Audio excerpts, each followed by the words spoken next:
अडवाणी असताना मोदी पंतप्रधान झाले. अडवाणींचा हक्क होता, त्यांना सत्तेवरून बेदखल केलं, संजय राऊतांचा दावा. तर सप्टेंबरमध्ये मोदी 75 वर्षांचे होत असल्यामुळे त्यांना निवृत्त व्हावं लागेल, राऊतांचं विधान.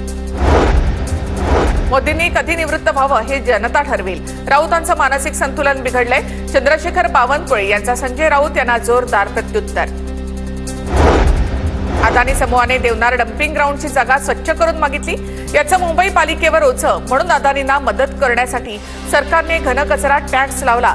आदित्य ठाकरेंचा गंभीर आरोप. मुख्यमंत्री देवेंद्र फडणवीसांनी घेतली राष्ट्रपतींची भेट. राष्ट्रपती द्रौपदी मुर्मू मुंबईच्या दौऱ्यावर. सकाळी राजभवनामध्ये घेतली भेट. प्रशांत कोरटकरचा जामीन अर्ज कोल्हापूर न्यायालयाने फेटाळला. महापुरुषांबाबत आक्षेपार्ह वक्तव्याप्रकरणी कोरटकर सध्या पोलीस कोठडीत. कळंबमधील मनीषा बिडवी हत्या प्रकरणी दोन्ही आरोपींना अटक. उस्मान सय्यद नंतर रामेश्वर उर्फ राण्या भोसलेला अटक. रात्री उशिरा कळंब पोलीस ठाण्यामध्ये गुन्हा दाखल. भंडाऱ्याच्या खैरीमध्ये वाघाच्या हल्ल्यामध्ये युवा शेतकऱ्याचा मृत्यू. नाना पटोले संबंधित अधिकाऱ्यावर संतापले. वाघाला तात्काळ जेरबंद करण्याच्या नाना पटोलेंच्या सूचना. बीडच्या शिरूर कासारमधील दगडवाडीमध्ये 140 एकर गायरान जमिनीवरून ग्रामस्थ आक्रमक. गायरान जमिनीची विक्री न करण्याची ग्रामस्थांची मागणी. मागणी मान्य न झाल्यास ग्रामस्थांचा सामूहिक आत्मदहनाचा इशारा. अभिनेता सैफ अली खानच्या घरावर हल्ला करणारा आरोपी मोहम्मद शरीफुलचं मुंबई सत्र न्यायालयामध्ये जामिनासाठी अर्ज. मला खोट्या प्रकरणात गोवल्याचा आरोपीचा अर्जामध्ये दावा.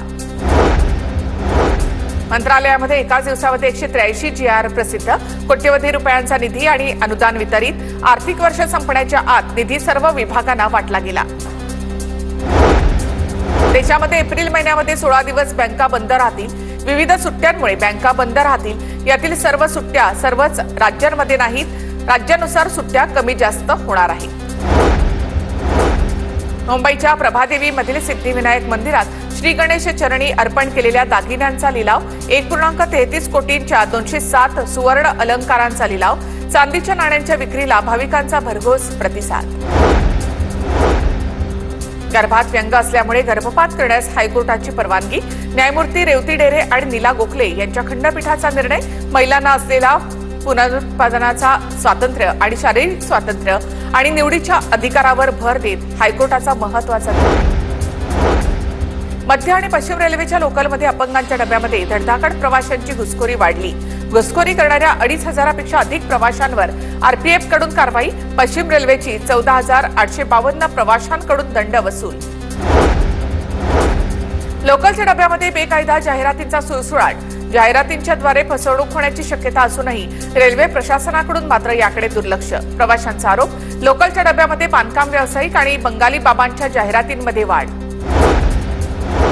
मुंबईमध्ये सार्वजनिक ठिकाणी अस्वच्छता केल्यास 500 रुपयांपासून 25,000 रुपयांचा दंड. अस्वच्छता करणाऱ्यांना लगाम लावण्यासाठी दंडाच्या रकमेमध्ये घसघशीत वाढ. मुंबई महानगरपालिकेतील 7 उपायुक्त आणि 12 सहाय्यक आयुक्तांच्या बदल्यांमुळे काही धाडसी अधिकाऱ्यांचा कार्यकाळ अर्धवट संपल्यामुळे नागरिकांमध्ये नाराजी. पुणे विमानतळावरून उन्हाळी सत्रामध्ये रोज 104 उड्डाणं निश्चित. नव्या स्थानांची वाढ नाही. विमान वाहतूक विभागाकडून उन्हाळी सत्राची घोषणा. पुण्यामध्ये शेअर बाजारात गुंतवणुकीच्या आमिषानं एकाची 22 लाखांची फसवणूक. सायबर चोरट्यांच्या विरोधामध्ये विश्रांतवाडी पोलिसांकडून गुन्हा दाखल. जलवाहिन्यांची तातडीची देखभाल दुरुस्तीच्या कामासाठी पुण्यामध्ये गुरुवारी पाणीपुरवठा बंद असेल. शुक्रवारी कमी दाबाने पाणीपुरवठा होणार आहे. राज्यातील रेडी रेकनरच्या दरामध्ये सरासरी 4.39% वाढ. शहरी भागामध्ये सरासरी 5.95% वाढ. आजपासून नवे दर लागू. राज्यातील साखरेचं गळीत हंगाम अंतिम टप्प्यामध्ये. 200 पैकी 189 कारखान्यांचं गाळप बंद.